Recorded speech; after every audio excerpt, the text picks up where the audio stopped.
আপনি নিজেকে কিভাবে মোটিভেট করেন? এই পরিস্থিতি, সোশ্যাল মিডিয়া আপনাকে পাওয়া, মানুষের মোটিভেট হওয়ার একটা বড় জায়গা তৈরি হওয়া, আপনি কিভাবে দেখছেন এই টোটাল সমাজ ব্যবস্থাটা এই মুহূর্তে? মানুষের হেলথ প্রবলেম যা ছিল, ফিজিক্যাল হেলথ, তার থেকে অনেক বেশি মেন্টাল হেলথ বেড়ে গেছে করোনার পর। তো আমার মনে হয় প্রত্যেকটা বাড়িতে বাড়িতে মেন্টাল হেলথের অ্যাওয়ারনেস থাকা দরকার। আমার মনে হয় সেটাই একটা বড় পাওয়া বলতে পারেন। গান শুনতে ভালোবাসেন? হ্যাঁ, গান খুব ভালোবাসি, আমি খুব শুনি। কি ধরনের গান শুনতে ভালো? আমি সব ধরনের গান শুনি, সব ধরনের। আমি গাড়িতে যখন সকালবেলা আমার দিন শুরু হয়, সেখানে আমার পড়াশোনার বই দিয়ে শুরু হয়, আর তারপরে আমি যখন চেম্বার বা কোথাও যাই, সেখানে আমার পুরোটাই গান থাকে, সব ধরনের গানই থাকে।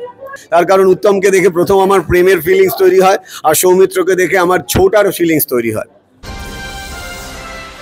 আপনি নিজেকে কিভাবে মোটিভেট করেন?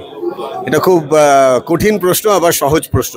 নিজেকে মোটিভেট করার একটাই উপায়, আমার টিচার সবসময় আমাকে বলে যে তুমি যদি নিজেকে রেসপেক্ট দাও তাহলে ইউনিভার্স তোমাকে রেসপেক্ট দেবে। সো আমি রোজ সকালবেলা 4:30 উঠে 5:30টার মধ্যে আমি ওয়ার্কআউটে যাই, আর আমার ওয়ার্কআউটটাই একমাত্র ওষুধ বলতে পারেন। বিকজ আমার গুরু আমাকে শিখিয়েছেন পৃথিবীর সব থেকে দামি বাড়ি হলো তোমার শরীর, আর সেই দামি বাড়িতে যদি তুমি নিজেকে সম্মান না দাও তাহলে বাইরে থেকে কেউ তোমায় সম্মান দেবে না। So physical exercise is the only কি সিক্রেট অফ মাই মোটিভেশন বলতে পারেন। অ্যান্ড অ্যাজ ওয়েল অ্যাজ যেটা আমার কাছে আরেকটা জিনিস খুব দরকার, সেটা হলো মেন্টাল পিস বলে যে ওয়ার্ডটা আছে, সেটা আনার জন্য একটু নিজের ভেতরে তাকানো, যেটা এডুকেশন ওয়ার্ডটার মানে। এডুকেশন মানে এডুকো, ল্যাটিন ওয়ার্ড থেকে এসছে। তো এডুকো মানে আ জার্নি উইদিন। সো আমরা এখন মোবাইলের জন্য এত বেশি বাইরের জগতের সাথে কানেক্টেড, আমরা ভেতরে কিন্তু ঢুকছি না। আমরা ভেতরে ঢোকাটা খুব দরকার। আমরা যদি ভেতর ঢুকতে পারি, আমার মনে হয় গ্রো করাটা খুব সুবিধা হবে। আজকের দিনটা কিভাবে দেখছেন? আজকের দিনটা আমার কাছে আর 10টা দিনের মতনই। তার কারণ আমি মানুষকে দুভাবে সার্ভ করি, একটা হলো তাদের কাছে গিয়ে, আর একটা হলো অনলাইনে। তো এটাও একটা সার্ভের মতন। আমি যেন আজকের এই ছবিটা আমার স্টুডেন্টদের মধ্যে শুধু নয়, আমার মতন যেরকম অনেক মানুষ আছেন যারা এই ধরনের প্যাশনকে বা এই ধরনের প্রফেশন করতে চান, আমি তাদেরকে ইন্সপায়ার করব। সারা ভারতবর্ষে, সারা ওয়েস্ট বেঙ্গলে প্রচুর বাঙালি আছে যারা অসহায়, যাদের মোটিভেশন দরকার, এবং মোটিভেশন সাস্টেন করে না, সাস্টেন করে ডিসিপ্লিন, সাস্টেন করে হ্যাবিট। এই ধরনের এডুকেশন পিপলের লোক সংখ্যা কম। করোনার আগে যদি আমরা দেখি, মানুষের হেলথ প্রবলেম যা ছিল, ফিজিক্যাল হেলথ, তার থেকে অনেক বেশি মেন্টাল হেলথ বেড়ে গেছে করোনার পর। তো আমার মনে হয় প্রত্যেকটা বাড়িতে বাড়িতে মেন্টাল হেলথের অ্যাওয়ারনেস থাকা দরকার। আমার মনে হয় সেটাই একটা বড় পাওয়া বলতে পারেন। গান শুনতে ভালোবাসেন? হ্যাঁ, গান খুব ভালোবাসি, আমি খুব শুনি। কি ধরনের গান শুনতে ভালো? আমি সব ধরনের গান শুনি, সব ধরনের। আমি গাড়িতে যখন সকালবেলা আমার দিন শুরু হয়, সেখানে আমার পড়াশোনার বই দিয়ে শুরু হয়, আর তারপরে আমি যখন চেম্বার বা কোথাও যাই, সেখানে আমার পুরোটাই গান থাকে, সব ধরনের গানই থাকে। সৌমিত্র না উত্তম?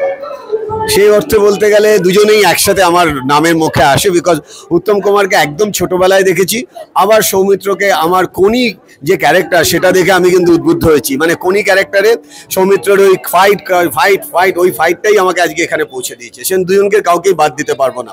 তার কারণ উত্তমকে দেখে প্রথম আমার প্রেমের ফিলিংস তৈরি হয়, আর সৌমিত্রকে দেখে আমার ছোটার ফিলিংস তৈরি হয়। সুচিত্রা না অপর্ণা? অবশ্যই সুচিত্রাকে আমি অনেকটা বেশি টিভিতেই দেখেছি, সামনে কাউকেই দেখার সম্ভব হয়নি। বাট আমি সুচিত্রাকে অনেক বেশি কাছে থেকে দেখেছি, কাছে মানে মনের মধ্যে দিয়ে দেখেছি, যেটা আমাকে অনেক বেশি টাচ করেছে। Thank you. অবশ্যই না, আমি এখনই ছেড়ে দিচ্ছি না এই মুহূর্তে। এই যে এই পরিস্থিতি, সোশ্যাল মিডিয়া আপনাকে পাওয়া, মানুষের মোটিভেট হওয়ার একটা বড় জায়গা তৈরি হওয়া, আপনি কিভাবে দেখছেন এই টোটাল সমাজ ব্যবস্থাটা এই মুহূর্তে? আমার মনে হয় এটাকে যদি এভাবে দেখি, যে আমি যে গুরু আমাকে যে দীক্ষা দিয়েছেন, অনেকের গুরু তো অনেক দীক্ষা দেন, তো আমার গুরুর দীক্ষা ছিল যে বোঝে সে খোঁজে, আর যে খোঁজে সে পায়। তো এই বোঝা, খোঁজা আর পাওয়ার দীক্ষা নিয়ে আমি যখন কাজ করি, আমার মনে হয় ওটার মধ্যেই সব কিছু লুকিয়ে আছে। জাস্ট একটু ড্রিল আর গ্রিল করতে হবে। Thank you.